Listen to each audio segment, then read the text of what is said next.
We have Diana Heney from the philosophy department.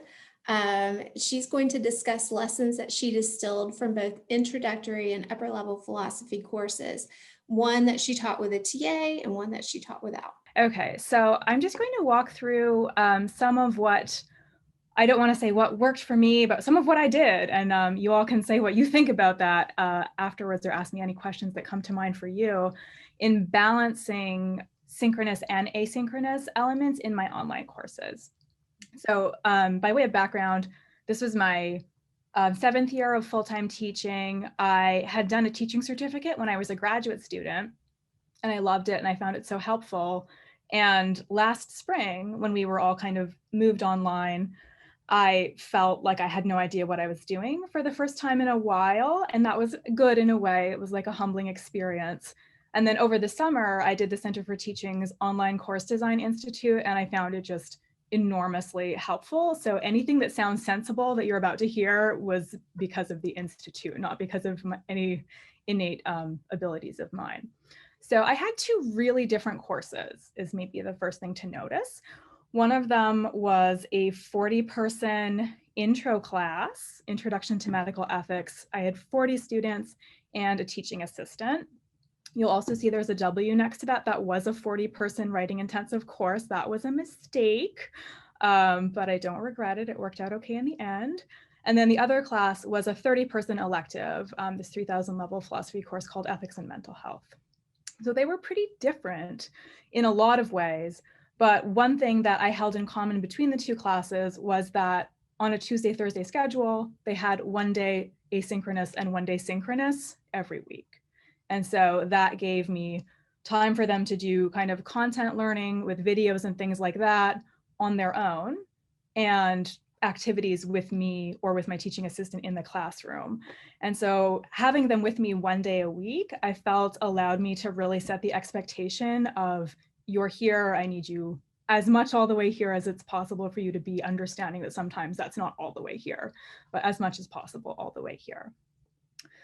One of the things that putting the class online forced me to do was like really go back to bare bones, like what am I doing here? Like what are the goals? So these were the goals of the Introduction to Medical Ethics class. And this is a piece of art we used to frame the discourse for the semester. It's a stone sculpture from the National Museum of Anthropology in Mexico City. And the image is the god of death who guards the gate to the underworld inside the circle of life. And so we're talking about medicine and medical ethics, life and death stuff. During a pandemic, we needed things to focus on, and understanding that we're part of a history and a tradition and ways of thinking about this that philosophers have said things about was our starting place. With the mental health class, the goals were somewhat different. It's more advanced, more expectation that they had some proficiency already that they were building on. And there's also a sense of being in like really uncharted territory, because a lot of our understanding of mental health and mental illness is still developing, so much still to learn, so many conversations still to have. And so this is a picture by the surrealist Remedios Varo called Embroidering the Earth's Mantle. And the people in the center here are actually building the earth, right? They're weaving the earth from their own materials. And I try to bring the students back to this throughout the term, like we're building our own understanding here. We don't just have a knowledge download model here where we can easily learn what there is to know. So I tried to start with this frame. With a teaching assistant, I'm going to say, of course, that's a gift to have a teaching assistant. Mine was fabulous. I tried really hard to protect her as much as possible, while also using her to the fullest extent of her abilities, which were considerable. So I was very fortunate. But I did try to do small things, like I didn't put her email address on the syllabus. If you want to complain about your grades or whatever, you email your professor, not your teaching assistant. Leave her be. We divided our active time together into discussion groups, writerly tasks, and writing workshops. So in terms of delegating, my teaching assistant led the discussion groups. She would do guided group discussion. So as Jessica was saying, not just turning them loose in small groups, but like setting a frame, setting a time frame, bringing them back together. Guided writing exercises, which can sound a little excruciating, like sitting all together and writing on Zoom. but actually turned out to be very effective. You know, like, we're going to do this, we're all going to do it, and then we're going to talk. And then at times, instead of having small groups of 4 or 5 students, going with like a pair, I think pair share, where someone, you could talk just to one other person and sometimes have a bit of a deeper conversation. So when she led the online synchronous sessions, she did the discussion groups, I led the writing workshops. It was really important to me in teaching a W class online that we try to mimic as much of what we would do if we were together. Lots of types of writing exercises, lots of low stakes writing exercises, and just give people that experience of like, you're taking a class with a W on it, not just to tick a box, although we will do that, but also to talk about writing and think about practicing it together.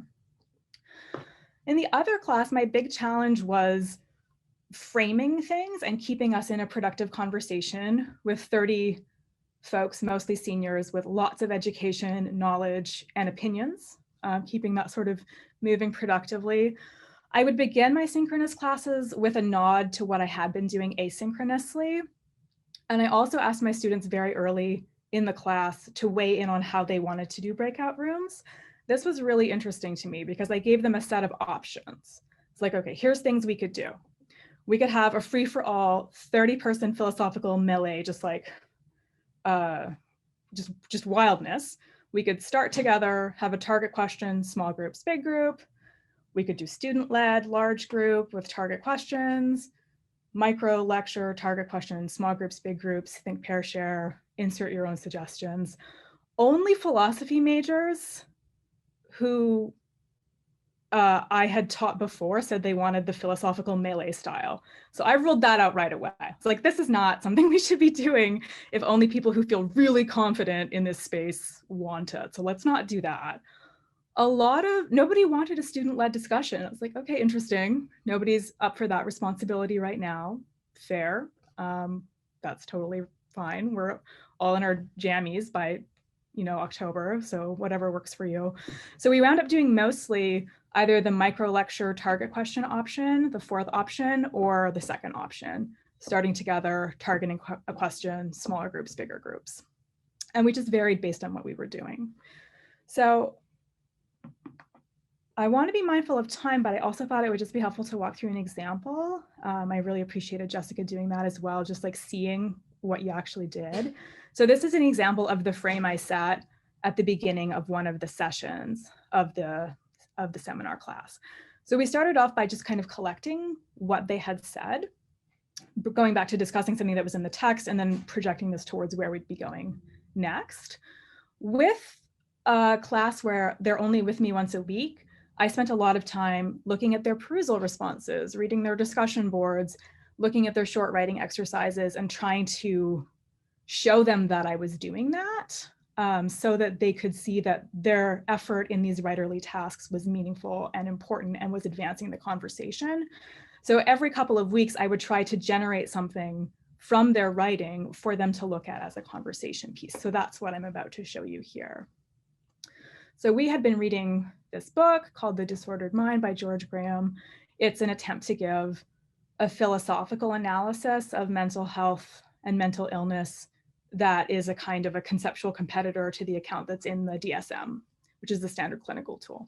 So we had read 4 chapters of this book, and this is a book that often students experience of. It seems to be, at first, they don't think they agree with it, and then they realize that they basically do agree with it and they can't figure out where to go next.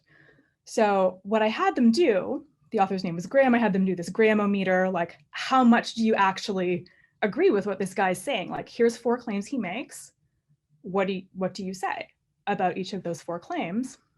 And so what I did then is I graphed their responses. But before I showed them the graphs, I asked for volunteers to interpret the graphs. So I got, I've got a class of 30. I just need 4 volunteers.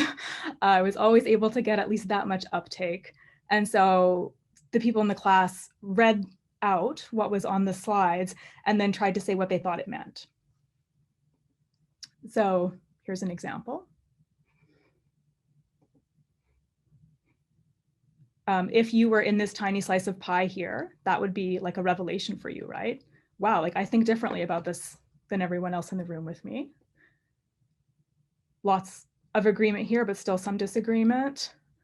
This one's fun because some people just refuse to answer the question, which is a properly philosophical approach, of course. So we have question, possibilities, answers. And so seeing themselves in, like, represented, even though it's of course all anonymous, I'm not saying, and so said this thing in this slice of pie, allowed them to see that their work they were doing asynchronously was meaningful, and was being added back into the course.